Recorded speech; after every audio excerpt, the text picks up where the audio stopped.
Hey there, it's Jess. If you're new here, I'm a certified professional canine nutritionist, raw nutrition certified for dogs and cats, a holistic pet health coach, the founder of Wild Wellness Pet, and the host of the Pet Parenting Reset podcast that you're listening to right now, where every pet deserves the absolute best, and every pet parent is welcome. Learn from the best holistic and integrative experts in veterinary medicine and nutrition every Tuesday right here on this podcast. Or get individualized help with your pet through one-on-one consultations and take a deep dive into the root cause with the Wild Wellness Bioenergetics at-home testing kit. It's time to rethink how we raise our pets, a reset to naturally healthy dogs and cats. If you've been feeling like there has to be something more, something better, a better way to raise healthier pets, welcome to the Pet Parenting Reset. Welcome back, pet parent. Today we are diving into the woo-woo again because it's one of my favorite places to be. And I have a very special guest all the way from Ireland. And one of the things that I find like the coolest, I don't know why, this just like hit me this morning when I was going over her website. Right there on the homepage, it says Sacred Animal Medicine. And that hit me this morning like really hard. I don't know what it was about it. Like, they're just three simple words.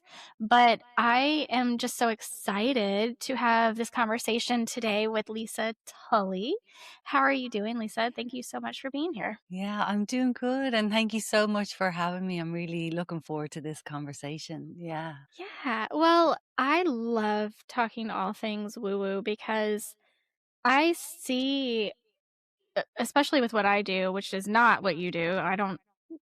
You do a whole different thing, but I work a lot with bioresonance technology, and people consider that to be very woo-woo, even though it's quantum physics. So I see like a huge correlation between what we actually like call woo-woo and call like spiritual and science and like real physical. We can actually like quantify a lot of this, but you do something that is in the realm because it is very spiritual. But I've talked to a number of animal communicators in the past on the podcast, and I'm just so fascinated by what you do, especially because I've been told by so many people that I have the ability. I just haven't tapped into it yet. So haven't gotten there, but I'm fascinated by it. So I would love to learn, just start out a little bit about you and kind of how you got into what you're doing today. Sure. I started out, as I think most people do who love animals, as a kid, just gathering all the animals that are all around you, the sick animals, trying to heal them. It was just in me from the get-go. And yeah, I always wanted to be a vet. And then you grow up.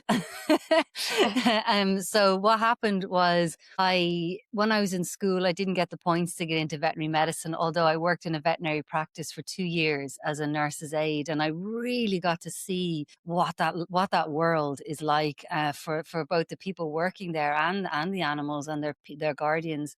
And when I kind of came out of that, I didn't get into the veterinary medicine, but I ended up doing science instead.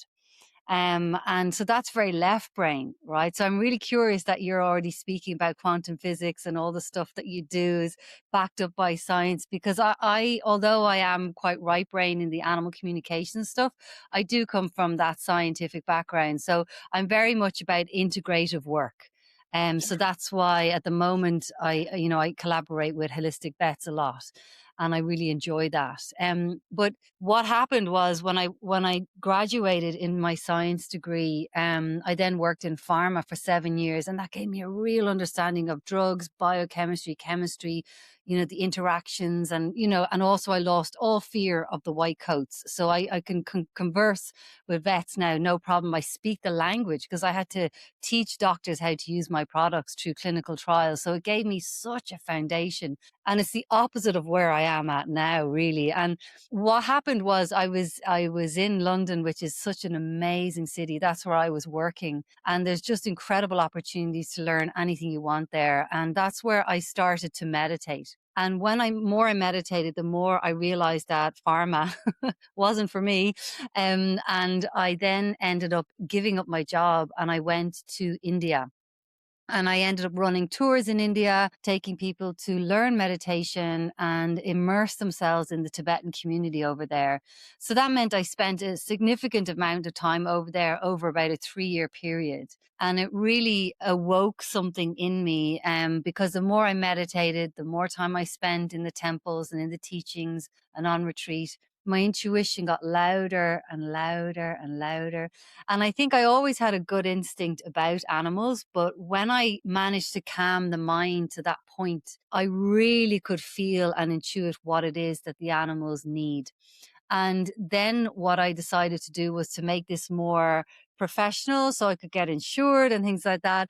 I then did a one-to-one mentorship with Madeline Walker in the UK for animal communication over about a year and a half to 2 years, which is very rare. Most people do an animal communication course for not that long, right? And it was just her and me. So she recognized my natural gifts in certain areas of animal communication. And she kind of threw the book out and said, okay, Lee, let's just really go for it. You can go deep into this. And that was the beginning. And yeah, it was just quite profound. So what I started to do was really test it out, and I would get people to write down questions they want the questions for me to ask their animal family that they knew the answers to. And then I would go off and do my little thing, and it was just accurate, accurate, accurate, accurate. And I was just like, okay. So really built my confidence up. And now I've been doing it for so many years, that I just love it. Absolutely love it, Jessica. So, how do you actually use your gifts? What do you do? How do you work with pets and pet parents, and Mm. what is it that you provide to them? Sure. So one thing that I offer is I offer standalone animal communication sessions, where we can ask the animal what it is that they want to share. So I do that without asking the people any questions. I don't want to know anything. I just want to have a pure download from the animal. And then that's a liberation. Okay. Animals will relax once their voices have been heard, especially if there's something really wrong. They're acting out, or they're not physically well, or they're unwell and we don't even realize it, because animals are so good at hiding their symptoms. So that's one way that I help people, is to just open up the channels of communication back and forth, and the animals give insights for their person as well. I always say, like, what is it you want them to know? And they seem to really, ever since the get go, Jessica, like, I'm not the type of animal communicator that will go, well, what's your favorite toy? Okay. They want to be petted this way. And, make sure you leave the door open. Like, that's not what, none of that has ever come true for me. I respect that, but I've just always been a little bit different. And what happens is it's a soul to soul communication. So usually within the first 15 minutes at the most, people are crying in my animal communication sessions, because what the animals have said for their person resonates so deeply in their heart and so deeply in their soul. It's like they're like, I can't believe they know that about me. And it's all done with gentleness and reverence and love. And I've been, it's all very, yeah, I look after people because it is big, because the animals have a super highway to our heart. So they'll share like personal growth areas, things like that. And that's just like quite very profound for people. And I always encourage them to really listen to it. And then of course the animal then will share if they've anything going on physically, mentally, emotionally, or spiritually. So that's one side of it. But sometimes when I'm working with people, we realize and we recognize together that the animal needs deeper support. Like, they really need internal healing. So in my animal communication journey, I was getting frustrated in the sense that I could see there was something wrong with the animals, but I didn't have the tools then to follow it up. Like this, you can say things, but how can I actually heal them? So I trained in Chinese medicine for animals, 5 elements Chinese medicine, acupressure, herbs, essential oils, flower essences, energy healing, and I'm continually evolving. So now I can incorporate what the animals are asking us for help with, and then actually take action on it and do Chinese medicine, food therapy. So I've got longer 6-month courses where we can go deeper and then heal the animal and actually heal the person as well, because they always choose flower essences for their people also. So it becomes like a family healing. It's very, very profound. Well, I will say that I was, like, tearing up when you were talking about this, like, highway that our animals have to Mm, our hearts, that it reminded me of a couple of animal communication sessions that I've had for some of my pets in the past, and I don't know. It hit me. I was, like, tearing up going, "Oh, no, I can't do this because then I won't be able to have this conversation." bless you. Yeah. Um, but Mm, that is very interesting to me how our animals have so much insight into us.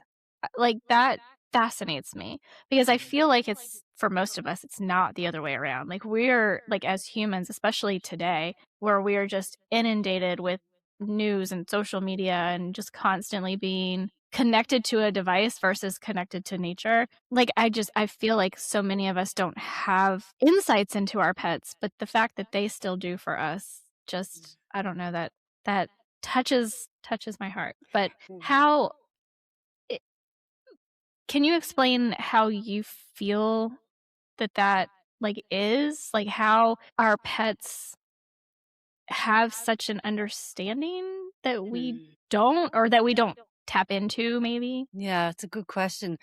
I feel that animals are naturally able to be more in the present moment. So if you think about it, the dog or the cat or the horse aren't going to worry about paying the mortgage, right? Yeah. What's going to happen when the mortgage comes in?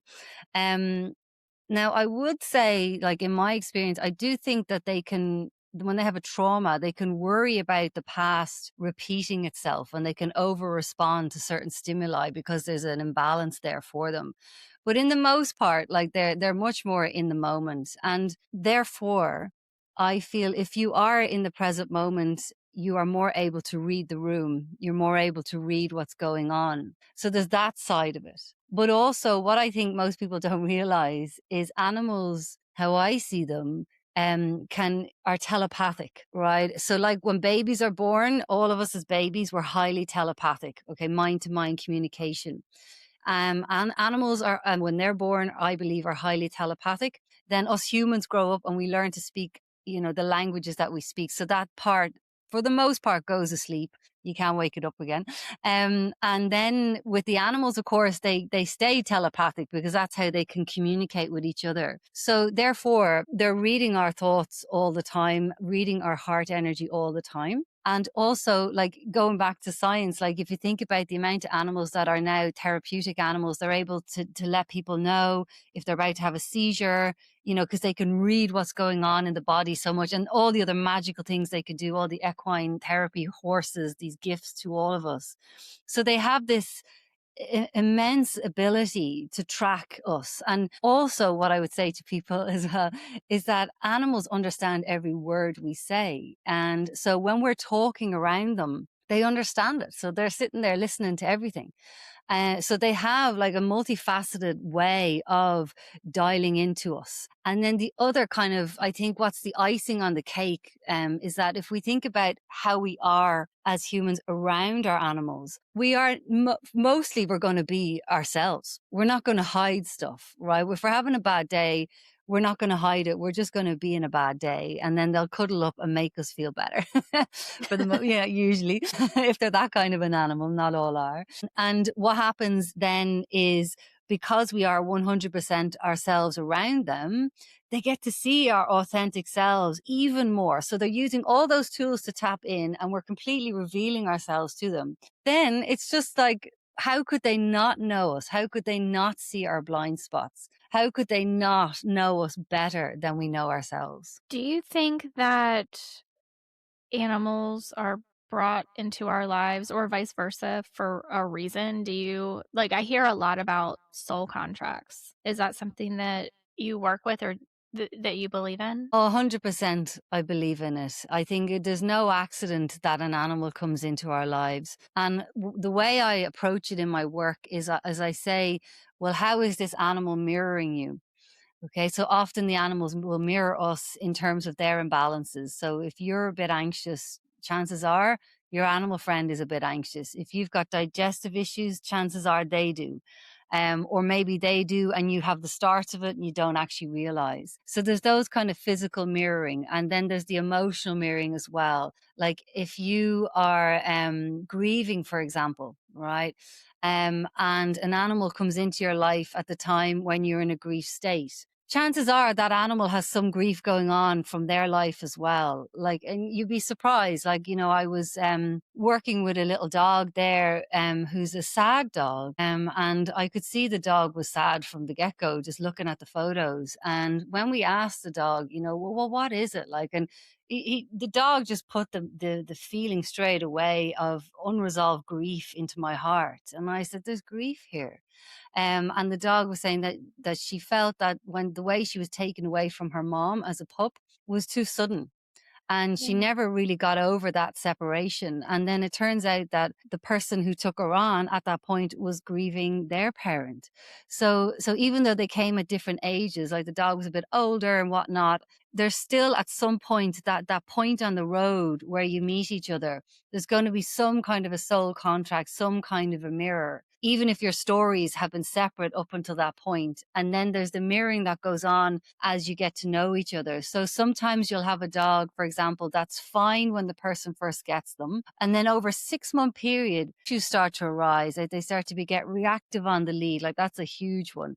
Or some other imbalance that goes on. And then you find, lo and behold, when you dig a little bit deeper, the guardian at the other end of the lead is reactive. Like they're afraid, and there's something going on. So they've literally sent it down the lead, and then the animal absorbs it, mirrors it back, and says, you need to look at this. And if we have the ability to look at that, and we have the openness of our minds, and the willingness to grow and listen to the animals, we can turn things around for them so much quicker. We can repair their level of wellness, start to enjoy our walks again. Like, I mean, there's so many things that I have worked with animals, where when you use this mirroring to heal mental, emotional, physical, or spiritual imbalances, that does come from a soul contract, I believe. You can get results where the vets are like, how did you do that, Lisa? Yeah. And I'm like, well, you heal everybody.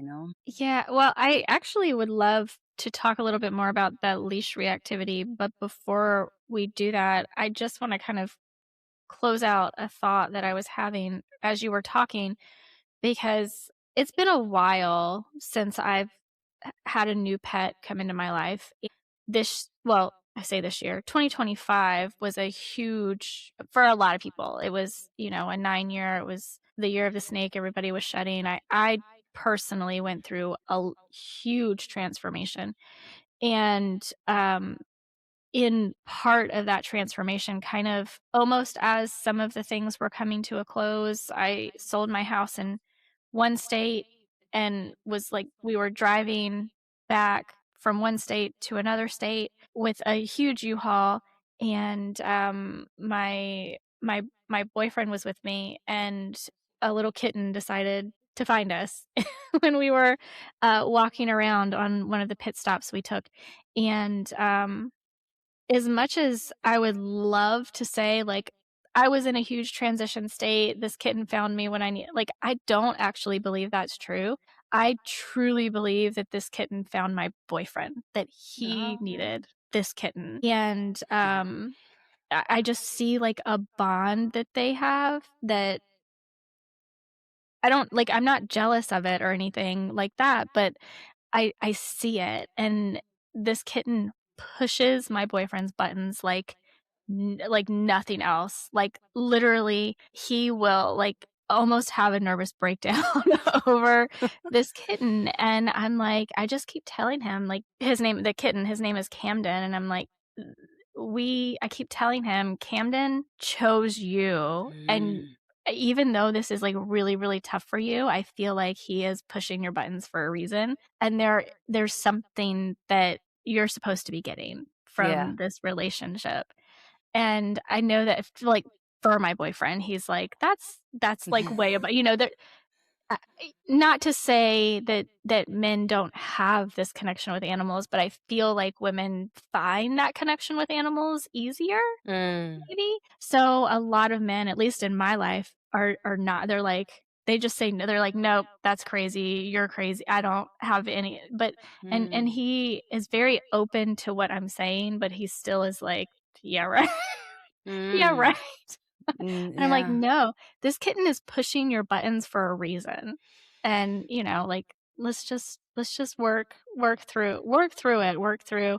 I've actually spoken to another animal communicator because he has gotten to the point where he's like, "I don't know what to do with this kitten anymore." And I'm like, "All right, let's talk to a friend of mine who is an animal communicator." And, just to try to, like, I don't know, I was kind of hoping that it would make him realize that, like, it's not just him, that the kitten has frustrations too, the kitten is going through all of these changes too, like, I don't even know, but that's kind of my story about. Yeah, and it's great that you recognize that the cat was for him, right? And like that's yeah, cats are incredible, like because they will go to all sorts of lengths to get your attention. Yeah. Like they'll pee on your Oh, yeah. pillow and I've had that. I have had yeah. that.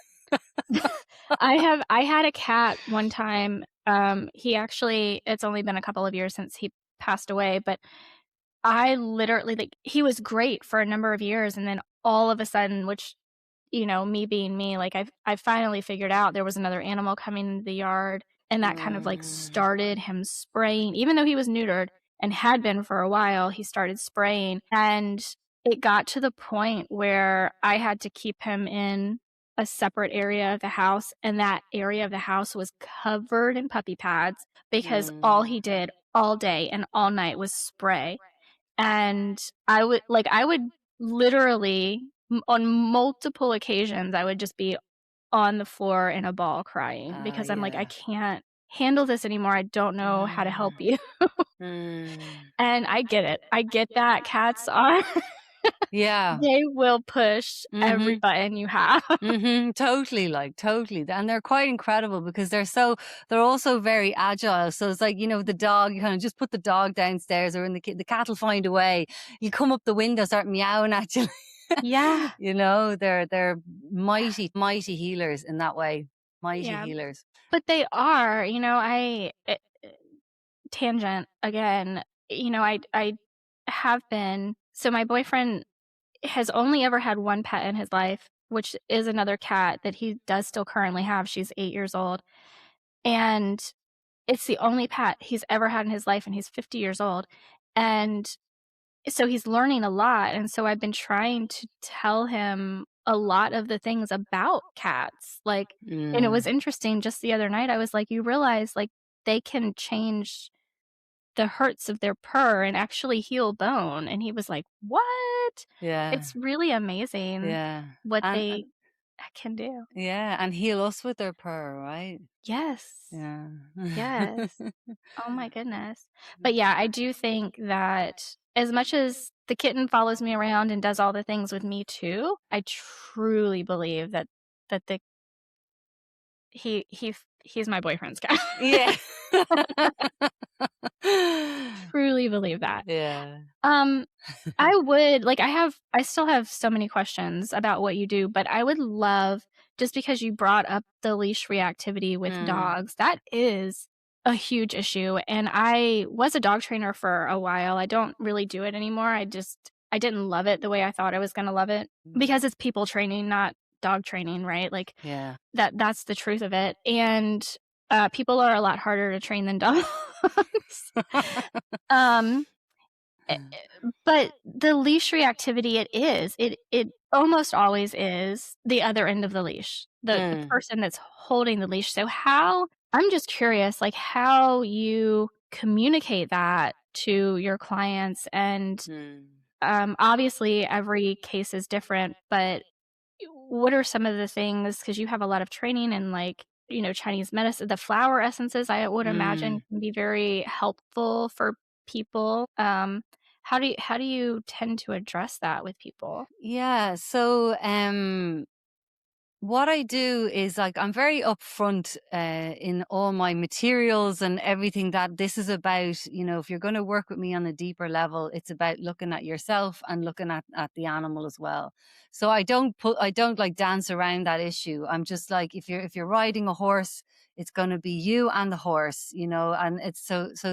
I just don't, I'm very honest. So because of that, I think I attract in people that are probably ready to hear it.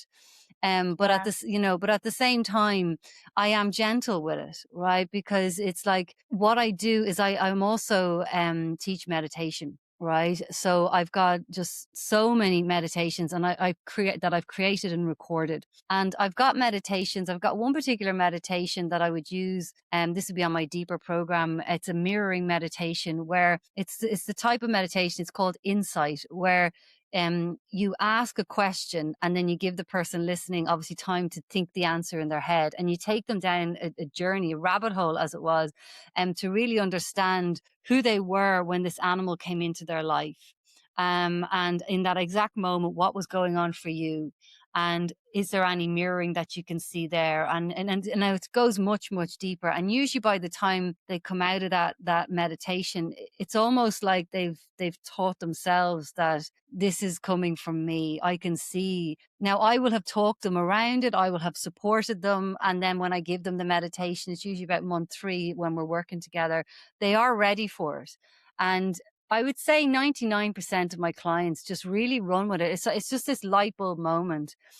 So then what I do is I say, okay, so now you see, I said, it's like, you know, and the animal as well, what they do is they'll self-select botanicals for themselves, and then they'll create a bespoke essence mix for their person. And the way I give that essence mix to the people is it's a specific type of selection of essences that tells a specific type of story. I learned it from Tony Pinkhurst from Ainsworth Homeopathy in London. Just giving him a shout out because he's an amazing man. And it tells an emotional story. So when they read that story, they're like, how does the dog know that's where I'm at right now? And I'm like, so they'll have been taking those essences each month, right? So that's opening them up as well. So by the time they come to the mirroring meditation, they're ripe for it. They're ready. And then when I have that they have that genuine understanding, then it's like, you know, when you're on the walks, who are you? Where are you? Like I have one lady, for example, a very big dog that would literally pull her over. You know, very strong dogs, like they'll just drag you. And it's like, you know, we got her to the point where the dog as well was saying she's not paying attention. So I'm Mm. pulling her into the moment. And I'm like, wow. And I say, do you feel more connected to the dog when you're more present to the dog? And she's like, yeah. And I said, okay, you got to start, you know, I'll give them a little exercise to do in the garden and just to kind of continue that communication. So Jessica, it's really about you hit the nail on the head. Like dog training is about training the person. I've never heard it say it that way, but I'm going to steal that. It's so good. Like it's so good. And so it's really about helping the person take responsibility for what's going down the lead. And once they can do that, of course, the animals are going to be out of balance as well. They still have their story. So, but it lifts a huge amount of responsibility off the animal in terms of them having to constantly mirror back stuff because they feel heard, seen, recognized, and they know action is happening. And then it's like a break in the clouds. The sun starts to shine in moments and the person starts to see calm moments on the walk. And then they recognize, God, they were calm when I was calm. Or all of a sudden the dog will just pass another dog and not react. And then they'll react and then they'll kind of go, oh God, it really is me. Like, and the dogs will just look at them. Like, it's amazing. You just literally let the animals as well play their role in it. And so it's not a quick fix. And it's really tricky. It can be a very tricky fix because it depends on the depth of the trauma in the person, you know, it really does. And how much they're able to cope with on the healing process and how long. So even though I work with clients for 6 months, I've got clients that will be one-to-one with me for 1.5 to 2 years because there's that level of imbalance that we have to bring down. And this is the reactive dogs I'm talking talking about, that you have to bring it down, down, down, and then the dog will come up and meet them. But yeah, that's how I do it. Like it's it's a That's process. yeah. I mean, Yeah. that's incredible. So, Mm, how do you said you also trained in TCVM, the mm. like 5 elements, and so how do you utilize that as part of your practice? Yeah, it's just incredible this. Like I feel from my experience of all the stuff that I've learned over the years and been exposed to, hand on my heart, I think Chinese medicine is the most powerful diagnostic tool available to us. It's thousands and thousands and thousands of years older than modern medicine. And because it has that really powerful diagnostic way of seeing, basically, I mean, the patterns. Okay. So you can recognize by what's going on in the body and in the mind, which of the organs is driving that imbalance. And when you know which of the organs is driving the imbalance, you can then figure out, well, what is the subtle pattern? Is the liver involved? Is it the spleen, pancreas, or is it just the kidneys and the spleen? And when you can see that kind of where the imbalance is coming from, then you can be much more tailored in what botanicals you use, what herbs you use, what Chinese medicine, food therapy that you use. And you'll find that, like, if I get the people to make up a doggy stew, that is one that the animal has selected for themselves, that is going to work on, say, their kidneys. They will, if that animal has been having a picky appetite and you put that food down in front of them, they recognize that that is their healing meal. It's like a herb in a bowl, but it's actually a stew of organs and veg and things like that. And they will wolf it up. And what happens then is they will eat that food until they no longer need it. And then they'll go off it, just like they do the herbs, the essential oils. When they're self selecting and self medicating, they know what they need and for how long. And when they stop having that food, then I'll go back in and I'll look at their pattern and the China, and I'll kind of think, well, what other meal might they need now? And then I'll ask the animals, you want this one, this one? Oh, I'll have that one. And then, so then they go on this really deep healing process. So I would say for me, like also what the Chinese medicine enables me to do is track how the animal is doing. So the first time I do one of the deeper readings, I will ask the animal to show me. This is all my work is done remotely, by the way. All I've got, most of my clients are American and Irish. I'm based in Ireland, and what happens is at the start of the reading, they'll show me which of their meridians are out of balance, and that's the energy flow into the organs. You've got the left side of the body meridians and the right one. And they'll show me what their pictures last, like a snapshot of their wellness, but a very detailed one. And I kind of go, okay, see what's going on here. And then I say, well, what is the meridian, the priority meridian you want us to go in through? And then we'll work with that one. It'll help balance the other ones, and it'll show me what botanicals it is you need this month. And then you repeat that process each month. So by the time of the end of the 6-month period, you've tracked how they're doing. And as long as I can see that the meridians are becoming more and more into balance each month, no matter what else is going on, I know that deeper healing is happening. And it might take a while to show on the surface, whether it's a physical or emotional or mental imbalance, but I know we're headed in the right direction. So it's like, I even read blood tests, like, because of my science background, I read blood tests for animals using Chinese medicine principles. So my vet friends, have a lot of vet friends that are my besties. They get me to read their animal bloods for their fluffs. And they're like, how did you see that in the bloods? And well, of course, see the liver, see the spleen, because they look at bloods and kind of go, yeah, all above parameters, all normal. And I'd be like, no, hang on a second. I said, like, well, if you think about, because in that's again, it comes back to why Chinese medicine is able to see patterns. It's a pattern. And when you can see the pattern and you start to recognize in the blood what different patterns look like, or you might have a suspicion, you go, I might think it'd be the liver, and I actually think the liver's a bit yang deficient. And then you look at the bloods and you see the liver parameters are on the floor and you kind of go, bang. And then you've got real confidence. You kind of go, yeah, look, we're going to go this way. I can work without bloods as well, because some animals do not like the vets.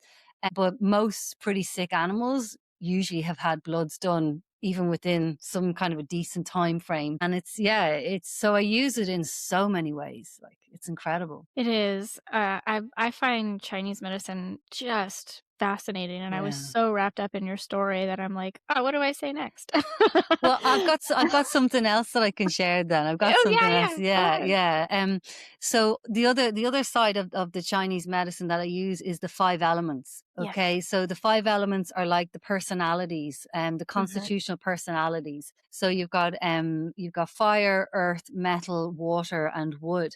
And again, this is very, very profound, right? So I'm going to give you an example. A lot of the time, animals may have certain characteristics that people misread as almost like the animal doesn't like them. So some animals, if they're a fire or an earth, they could be quite cuddly animals. They love to snuggle up. You know, they're just all over you. Probably a little bit too much sometimes if it's a little bit out of balance. But then you've got animals, say, for example, like the metals and the waters, and they can be quite aloof. They can be quite boundary. They want their own space, you know, and they can get, and some of them can get a bit insulted, and the waters can get quite fearful. And you just like, well, what does this animal not like me?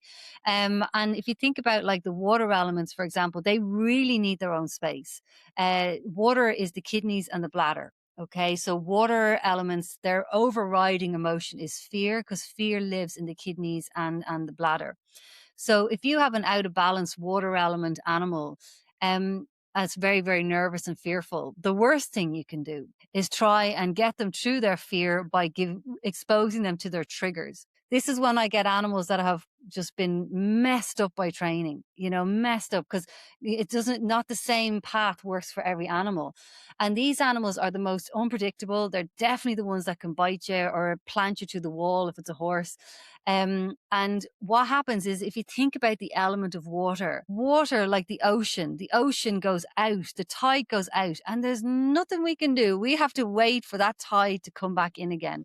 So if you think about a water element, those animals they'll literally disappear. You're like, where is the cat? I just can't find them because they found some hidey hole that they're just gone. The tide has gone out. Or the dog just wants to sit in the spare room, and you're watching telly and they just want to be in the spare room because the tide is out. They need their space. They need to process whatever it is. And if at some point the tide will come back in and the animal will start to come back again and you'll suddenly the cat will appear.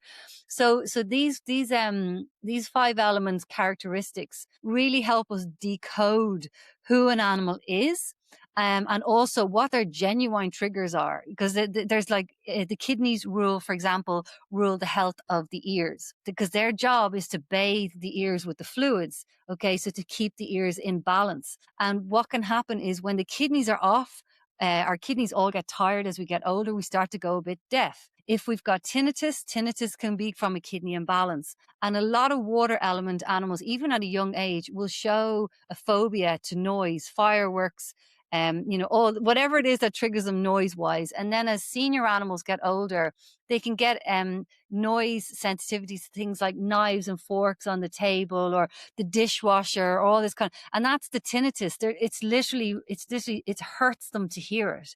And they might start shake and things like that. So you can have a water element constitution, personality, but you can also have a water element imbalance that starts to show up as they get older because water element is the winter stage of life. And I just focused on that element. You could do that with all the other ones. You could talk about all of them, but I think the reason I picked the waters is because they're the most understood and they're the easiest animals for us humans to mess up.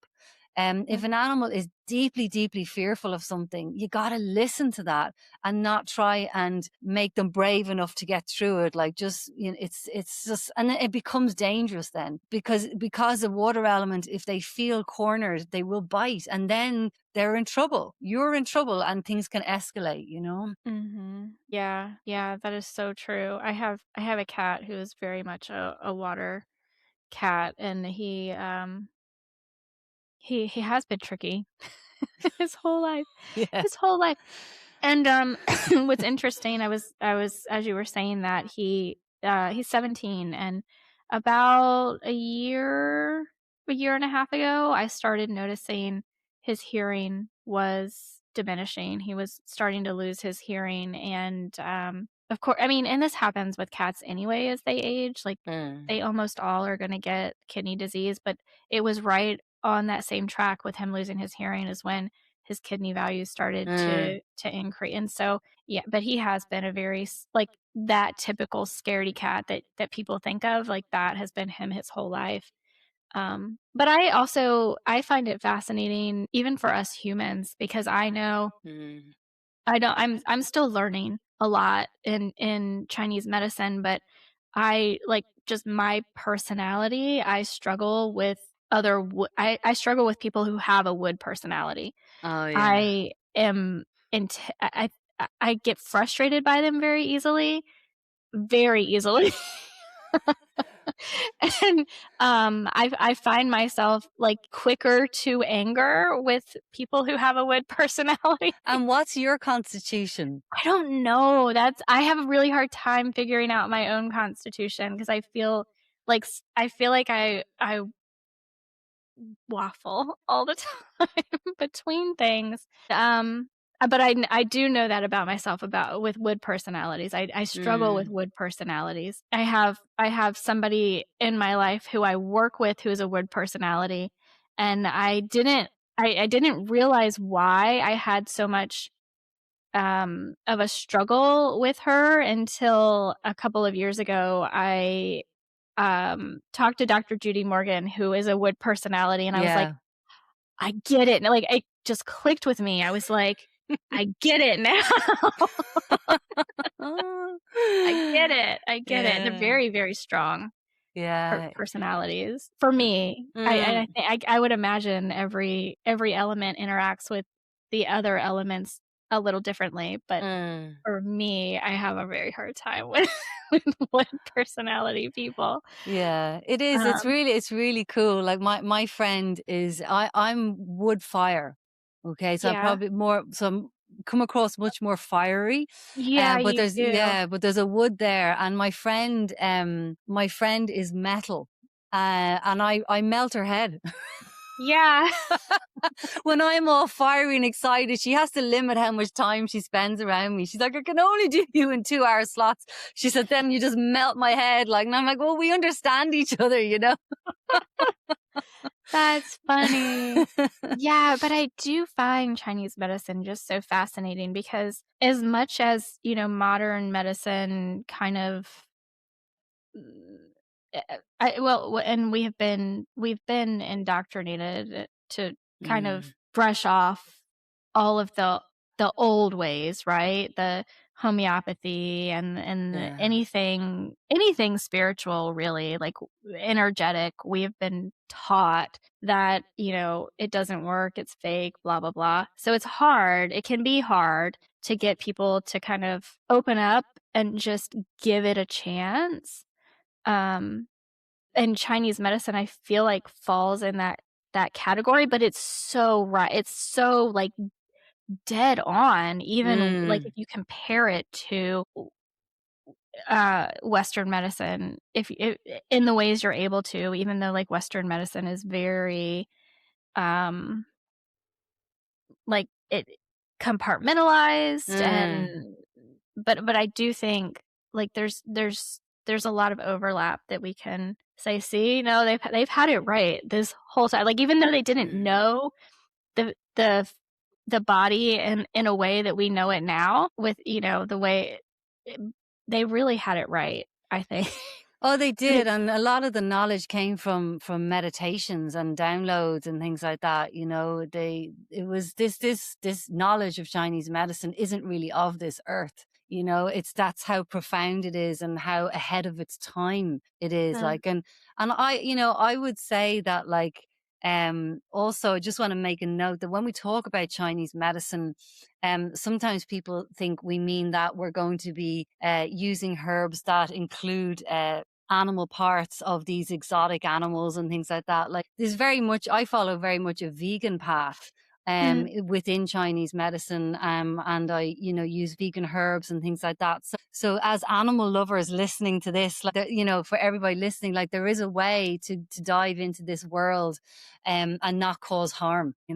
yeah, I think it's important to yeah. say that. No, I hadn't really thought of that, but that Mm, makes sense mm. that people might They see it do, that yeah. way Some because people there really, are yeah.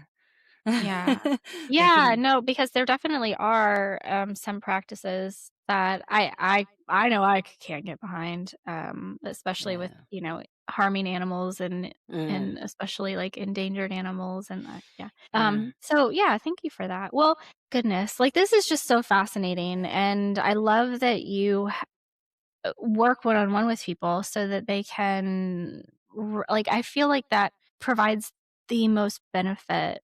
Even though mm, it's hard. Like I get it cuz I work one on one with people and it's hard. It's time consuming. You almost can't charge enough to mm, actually make a return on the time that you're putting into it as a practitioner. mm. Um it's hard to scale because it's you, like you're the commodity, right? Absolutely. So I get how it's very, very difficult, but so needed because like people Mm, and pets need it. They need the mm, one-on-one support. I think especially because we're just so disconnected from nature, from how we're supposed to be living in the world, how we were mm. designed to be living in the world, and the fact that, our pets, our dogs, and our cats, it is so unnatural the way we ask them to live, Yeah. that it is so needed. So, well, first of all, is there anything else about your practice that you would like to discuss? Or do you have other offerings? Do you have like community or do you teach anything? Or I don't know. I'm just curious. Yeah, yeah. At the moment, I'm just taking a little bit of a sabbatical from teaching. I was teaching over the last 3 years. I had like a membership program, but I've just had to take a little step back, a little rest. Yeah. But what I have on my website is I have little short online courses, that if people want to just kind of drop in, just where I've given a little master class, say on flea and tick treatments that are, holistic ones versus chemical ones. There's one talks there on how to support an animal at the end of life and through grief, how to really understand dog food and cat food. And so I've got these real simple, but actually really needed kind of courses that people just dip in and out of if they want to, that are super affordable, and have huge resources around them as well to empower people. So yeah, at the moment I'm in a bit of a rest period around the teaching, but I think something is cooking in me, but I'm just in hibernation mode at the moment, and I love that. Yeah.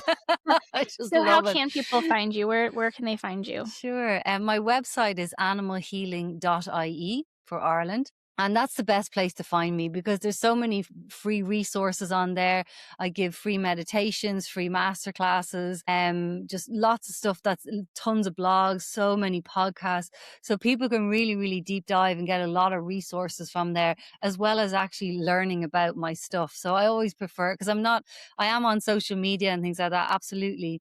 But I don't know, I'm kind of at loggerheads with it at the moment because here I am trying to heal people from their anxiety so that it heals the animals, right? And heal people from their imbalances. And if I'm feeding and driving that by getting them to constantly scroll, it's just counterintuitive to what I'm on this earth to do. So the best way to get me is get onto my website, get onto my mailing list, and let's connect and actually have conversations with each other properly. Yeah, awesome. Well, Lisa, Yeah. thank you so much for being here. Thank you for what you do Yeah. and for helping us understand a little bit better what you do. And yeah, that was awesome. I appreciate you.